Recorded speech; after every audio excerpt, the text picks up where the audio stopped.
Olá, amigos e amigas do saber. Neste episódio de hoje falaremos sobre Ludwig Feuerbach, filósofo da libertação. Feuerbach elaborou uma das mais sofisticadas críticas ao cristianismo e sua obra foi de fundamental importância para Karl Marx. A tese básica de Feuerbach é a de que a teologia é uma antropologia invertida e que tudo o que as religiões falam sobre Deus se refere, na verdade, à própria essência do homem. Em nossa exposição, falaremos um pouco sobre a vida de Feuerbach, as principais ideias de sua obra A Essência do Cristianismo e a grande admiração de Karl Marx por este filósofo. Então vamos lá, acompanhe.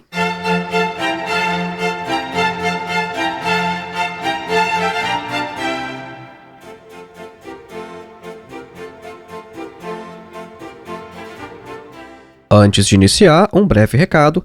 Faça a sua inscrição em nosso curso de Introdução à Filosofia, dos Pré-Socráticos a Sartre. Nosso curso tem mais de 14 horas de duração, oferece total flexibilidade, pois não há data nem de início e nem de término, e você ainda recebe um certificado ao final. O nosso objetivo com este curso é colocar você em contato direto com alguns dos principais textos de toda a história da filosofia. Então, ao invés de ler comentadores ou literatura secundária falando sobre os filósofos, os nossos vídeos vão te preparar para ler diretamente textos de Platão, Aristóteles, Sêneca, Marco Aurélio, Santo Agostinho, Tomás de Aquino, René Descartes, Immanuel Kant, Hegel, Marx, Nietzsche, Sartre, etc. Para mais informações, acesse o link que está na descrição deste episódio, ou então o link que você pode encontrar em nosso site, que é www.filosofiaepsicanalise.org. O nosso segundo e último recado é sobre o meu mais novo curso, A Filosofia de Karl Marx, uma introdução. Este curso tem mais de 8 horas de duração falando apenas sobre Karl Marx. E assim como o outro curso de Introdução à Filosofia, o acesso também é vitalício e você pode fazer com total flexibilidade, sem data para iniciar ou finalizar. Este não é um curso de introdução ao marxismo. O nosso recorte contempla aqui os aspectos filosóficos do pensamento de Karl Marx, o que significa que aspectos econômicos, por exemplo, não estão no escopo do curso. Isso se explica pelo fato de o marxismo ser uma tradição imensa que tem início nas obras de Marx, abrangendo não apenas diversos outros pensadores, mas também várias outras áreas além da filosofia. E o nosso objetivo aqui não é abordar outras áreas ou outros pensadores, é apenas a filosofia de Karl Marx. Alguns dos temas que abordamos neste curso são a biografia de Marx, o que é materialismo histórico, o que é dialética, a afirmação de Marx de que a religião é o ópio do povo, falamos sobre o idealismo alemão, a tensão que existe na obra de Marx entre normatividade e descrição, falamos sobre a revolução como exigência da razão e vários outros temas. Para saber mais, clique no link que está na descrição deste episódio ou então no link que você encontra em nosso site, mais uma vez, www.filosofiaepsicanalise.org. Voltemos então ao nosso tema, Ludwig Feuerbach, filósofo da libertação. Seria difícil encontrar um movimento emancipatório do século XIX que não tenha sido influenciado de uma forma ou de outra por Ludwig Andreas Feuerbach. Os dois autores deste período que mais projetaram o nome de Feuerbach foram Karl Marx e Friedrich Engels. O primeiro, Karl Marx, com as suas famosas teses sobre Feuerbach, e o segundo com a obra Ludwig Feuerbach e o fim da filosofia clássica alemã. O que acontece é que os pais do socialismo científico, Marx e Engels, se tornaram tão grandes que, ao mesmo tempo em que divulgaram o nome de Feuerbach, acabaram também, involuntariamente, ofuscando aquele filósofo sem o qual a obra dos dois não teria sido possível. Compreender a obra de Feuerbach é importante hoje não apenas para mergulhar no caldo cultural do qual surgiu Marx, Engels e o marxismo, mas também para compreender melhor as lutas do presente, que, na maioria das vezes, ainda são as mesmas enfrentadas por estes autores. Vamos começar falando um pouco, então, sobre a vida de Feuerbach. Seu nome é Ludwig Andreas Feuerbach e ele nasceu em 28 de julho de 1804 em uma cidade chamada Landshut, na Alemanha. A família era protestante e carregava os valores progressistas do pai, que é o famoso jurista Paul Johann Anselm von Feuerbach. O nosso Ludwig teve 7 irmãos, sendo vários deles bem-sucedidos em suas áreas de atuação. Então, na família de Feuerbach havia um arqueólogo, um matemático, um jurista, um linguista e um filósofo, de modo que os Feuerbach eram praticamente uma sociedade científica em família. Ludwig concluiu seus estudos do que a gente poderia chamar de ensino médio no Brasil na cidade de Ansbach, em 1822, e no ano seguinte começou a estudar teologia em Heidelberg. Feuerbach se tornava, no entanto, cada vez mais crítico das lições dos teólogos, e seu ceticismo aumentava em relação a tudo o que acreditava até então. Nesse momento, ele muda de curso e vai estudar filosofia. Na cidade de Berlim, ele ouve com entusiasmo as lições de Hegel, mas nos últimos anos de seu curso, ele vai para Erlangen e se torna um crítico de Hegel.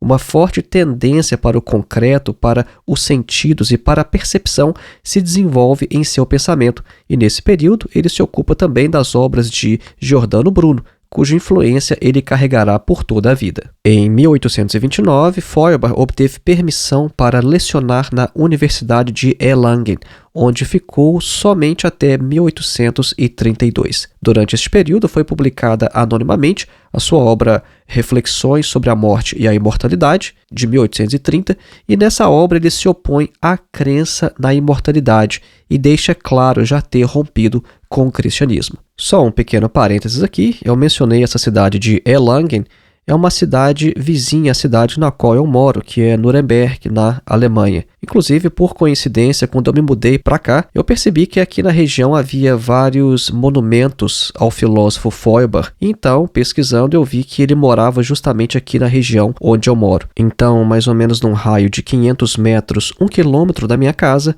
é justamente onde o Feuerbach morou nos seus últimos 12 anos de vida. No início dos anos 1830, Feuerbach conhece Bertha Löw, filha de um fabricante de porcelanas já empobrecido. Em 12 de novembro de 1837, eles se casam e se mudam para um castelo da família dela na cidade de Brugberg, a mais ou menos a cerca de 12 quilômetros de Ansbach.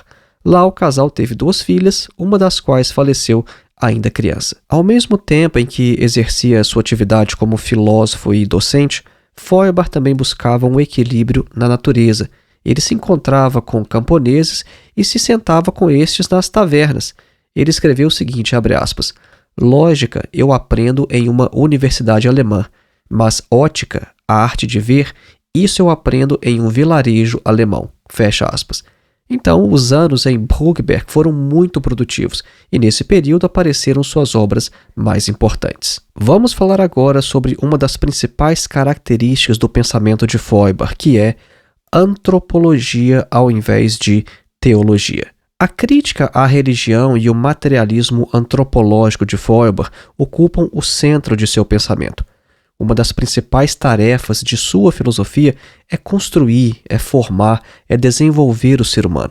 Feuerbach se colocava contra a opressão do homem e defendia uma vida digna, sem pobreza e necessidade, mas aqui e agora, não depois, no céu. Não, uma vida digna, sem pobreza e necessidade deveria ser conquistada aqui nessa terra, nesta vida. A ideia religiosa da imortalidade, para Feuerbach, não era nada mais que o desejo de ter uma vida melhor. Feuerbach também se posicionava a favor do direito das mulheres, e isso em uma época em que o patriarcalismo era ainda mais forte e dominante. Em 1841, Feuerbach publicou sua principal obra, A Essência do Cristianismo. Neste livro, ele afirma que Deus é uma projeção das principais qualidades humanas. Por exemplo, se os seres humanos são capazes de amar, então Deus é todo amor. Se os seres humanos são capazes de bondade, então Deus é todo bom. Se os seres humanos possuem alguma força, então Deus é todo poderoso. Ao se projetar em Deus, no entanto, o homem não se reconhece mais nele. Deus é encarado como ser externo, independente do homem e com vida própria. Embora Feuerbach não utilize este termo, ele opera aqui com o conceito hegeliano de alienação, ou Entfremdung no alemão, que também seria apropriada por Marx no contexto de sua crítica ao capitalismo. No último capítulo dessa obra, Feuerbach conclui da seguinte maneira, Abre aspas. Nesta obra, provamos que o conteúdo e o objeto da religião são totalmente humanos. Provamos que o segredo da teologia é a antropologia, que o segredo do ser divino é o ser humano. Fecha aspas. A religião, para Feuerbach, é o ser, é a essência infantil do homem. Em outras palavras, a religião é o homem enquanto criança, e sua origem se encontra no desejo. Vejam só que interessante essa citação, abre aspas. A essência da fé é que ela é o que o homem deseja. Ele deseja ser imortal, logo, ele é imortal. Fecha aspas. Feuerbach também caracteriza a religião como uma ilusão, o que deixa evidente a influência que sua obra exerceria no século seguinte sobre Sigmund Freud. Nesse sentido, nós podemos citar aqui que o pai da psicanálise, em sua obra O Futuro de uma Ilusão, chega às mesmas conclusões de Feuerbach e afirma que a religião surge de desejos infantis de proteção contra um mundo externo diante do qual nós somos indefesos. Segundo Freud, quando adultos, nós percebemos nossa fragilidade diante da força da natureza e da morte. Então, nós buscamos uma proteção, assim como fazíamos em nossa infância. E dessa busca surge o onipotente pai, que teria controle sobre tudo o que é mais forte do que nós. Percebam, então, que antes de Freud, Feuerbach já havia identificado que a fé é o que o homem deseja. E ele também já havia caracterizado a religião como uma ilusão. Feuerbach era um profundo conhecedor do cristianismo. Sua análise não se restringe a afirmações gerais sobre a relação entre as essências divina e humana, mas revela também como diversos dogmas e sacramentos cristãos podem ser explicados através de sua redução da teologia à antropologia. Então, após explicar sobre as essências do homem e de Deus nos 2 primeiros capítulos de sua obra, A Essência do Cristianismo, ele vai investigar alguns aspectos tais como Deus enquanto essência da razão, Deus como essência moral ou lei, o segredo da encarnação, o segredo do Deus sofredor, o mistério da Trindade e da Mãe de Deus e o segredo da ressurreição e do nascimento sobrenatural. E na segunda parte da obra, ele fala sobre diversas contradições no cristianismo, tais como na existência de Deus, na Trindade, nos sacramentos e na relação entre fé e amor. O método do ateísmo de Feuerbach foi de fundamental importância para Marx e Engels. Em uma carta de 1843 a Arnold Ruger, Marx escreve o seguinte, abre aspas, a nossa finalidade não pode ser outra que não a de Feuerbach com sua crítica à religião, ou seja, trazer as questões religiosas e políticas na forma humana autoconsciente. Fecha aspas. Ao explicar em que consistia seu ateísmo, Feuerbach afirmou que este era apenas a forma consciente e sincera do ateísmo inconsciente e prático do homem moderno e da ciência. Vejam só que interessante. Feuerbach vai afirmar o seguinte, o homem moderno é um ateu prático e não o sabe. A diferença é que Feuerbach apenas reconhece isso e o proclama abertamente. Então, nesse sentido, vejam só que Feuerbach está muito próximo de Nietzsche com a proclamação da morte de Deus. Quando Nietzsche disse que Deus está morto, Nietzsche queria dizer basicamente que Deus já não desempenhava nenhum papel prático na vida, na cultura ou na ciência. É por isso que Feuerbach considerava como ridículas as tentativas de oprimir o ateísmo na filosofia, deixando intocado o ateísmo da empiria, o ateísmo da vida prática. Feuerbach afirmava o seguinte, olha, é risível pensar que ao atacar a consciência, ou seja, o sintoma do mal, a própria causa do mal também seria afetada. Esta reflexão é de uma atualidade tremenda e nós podemos relacionar isso também com as próprias críticas que um filósofo cristão, que foi o Søren Kierkegaard, também fazia ao cristianismo de sua época. Kierkegaard falava, olha, você simplesmente afirmar que tem crença em Deus não te torna um cristão, não te torna um crente. A questão é como você vive a sua vida, quão sério é o cristianismo na sua vida prática. E nesse sentido, a maioria absoluta dos frequentadores de igreja ou daqueles que se dizem crentes é uma maioria de ateus práticos. A única diferença é que eles não assumem o seu ateísmo da empiria. Eles não assumem o seu ateísmo prático, mas na verdade são ateus. Nós vamos fazer agora uma breve pausa musical a fim de que você absorva e reflita no conteúdo exposto até aqui. Você vai ouvir uma música de Tommaso Albinoni, compositor nascido em Veneza, na Itália, em 1671 e falecido também em Veneza em 1751. Essa obra de Albinoni é o Concerto para 2 oboés em Fá maior.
Caso você tenha interesse em conhecer melhor as músicas que tocamos nos intervalos dos episódios, basta você procurar pela playlist Clássicas Filosofia Vermelha no Spotify.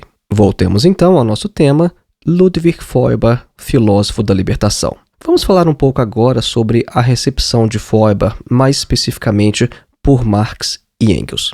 Engels afirmou que apenas quem sentiu o efeito libertador de A Essência do Cristianismo de Feuerbach pode entender o que se passou à época. O Engels afirma o seguinte, abre aspas, o entusiasmo foi geral. Todos nós éramos, naquele momento, feuerbachianos. A exaltação com que Marx recebeu a obra e o quanto esta lhe influenciou, apesar de todas as reservas críticas, podem ser lidos em A Sagrada Família. Fecha aspas. A admiração de Marx por Feuerbach aumentou ainda mais quando, 2 anos depois, este publicou a obra Fundamentos da Filosofia, em 1843, obra na qual Feuerbach define o homem como um ser social. A essência do homem não se encontra em um indivíduo isolado, mas na comunidade, na unidade do homem com o homem. Nesta obra, Feuerbach afirma que individualismo significa finitude e limitação, e que vida em comunidade significa liberdade e infinitude. O jovem Marx tenta então trazer o renomado filósofo Feuerbach para contribuir no seu recém-fundado jornal Deutsch-Französische Jahrbuchen, que em português é chamado de Anais Franco-Alemães. Em uma carta de 3 de outubro de 1843, Marx vai escrever o seguinte para Feuerbach, abre aspas, honrado senhor, você foi um dos primeiros escritores que expressaram a necessidade de uma aliança científica franco-alemã. Você é, por isso, um dos primeiros a auxiliar o empreendimento que busca efetivar esta aliança. Toda contribuição sua será muito bem-vinda. Fecha aspas. Feuerbach respondeu à carta de Marx imediatamente, mas recusou a proposta. Ele disse que sentia muito não poder contribuir no momento com o tema proposto por Marx, que era uma crítica à filosofia de Schelling, que era um filósofo que, naquele momento, se mostrava como extremamente conservador e que havia sido escolhido pelo governo para substituir e tentar sufocar a influência de Hegel na Alemanha. Essa recusa, no entanto, não impediu que Marx escrevesse posteriormente uma segunda carta, tentando ganhar Feuerbach para um trabalho conjunto na incipiente filosofia revolucionária do proletariado. Então, em 11 de agosto de 1844, alguns meses antes de redigir as famosas 11 teses a Feuerbach, Marx escreveu o seguinte, abre aspas, espero ansiosamente por uma oportunidade em que eu possa lhe demonstrar a alta consideração e, perdoe-me a palavra, o amor que tenho por você. Nestes escritos você deu, não sei se de maneira consciente, um fundamento filosófico ao socialismo, e os comunistas entendem estes trabalhos desta maneira. Fecha aspas. Vejam só que afirmação forte de Marx sobre Feuerbach. Isso é uma carta que o Marx mandou para ele e o Marx afirma claramente aqui, olha, o amor que eu tenho por você, a alta consideração e, perdoe-me a palavra, o amor. E segundo o próprio Marx, o Feuerbach deu uma fundamentação filosófica ao socialismo. Feuerbach respondeu também a esta segunda carta de Marx, embora não tenha atendido a seu pedido. Segundo Georg Biedermann, que é um dos biógrafos de Feuerbach, o que aconteceu é que a razão das recusas em trabalhar com Marx e Engels é que ele não podia seguir os dois jovens pensadores em um caminho que correspondia tão pouco às suas inclinações enquanto filósofo. Então as causas reais e mais profundas eram de natureza fisiopsicológica, como o próprio Feuerbach esclareceu em outro contexto. Então vejam só o que o Feuerbach falou numa outra ocasião, mas que serve para esclarecer por que ele não pôde acompanhar Marx e Engels. Abre aspas. Ir para um outro objeto totalmente novo contradiz as leis fisiopsicológicas às quais a idade está submetida. Fecha aspas.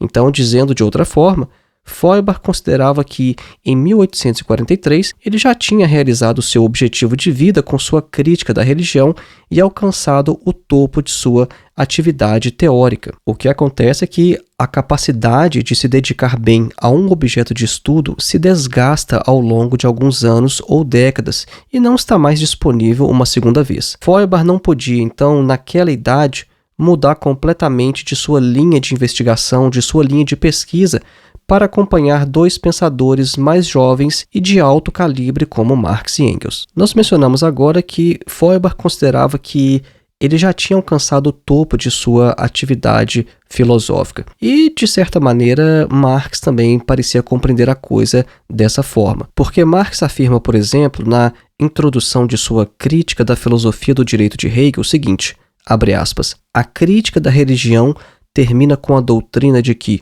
o homem é o ser máximo para o homem, isso é, com o imperativo categórico de derrubar todas as condições em que o homem surge como ser humilhado, escravizado, abandonado, desprezível. Fecha aspas. Bom, quem fez essa crítica da religião? Marx está fazendo referência à obra de Feuerbach. Vamos falar agora um pouco sobre o engajamento político de Feuerbach. No ano de 1848, na Revolução Alemã, Feuerbach se posicionou ao lado dos revolucionários, o que mais tarde acabou lhe trazendo problemas com as autoridades.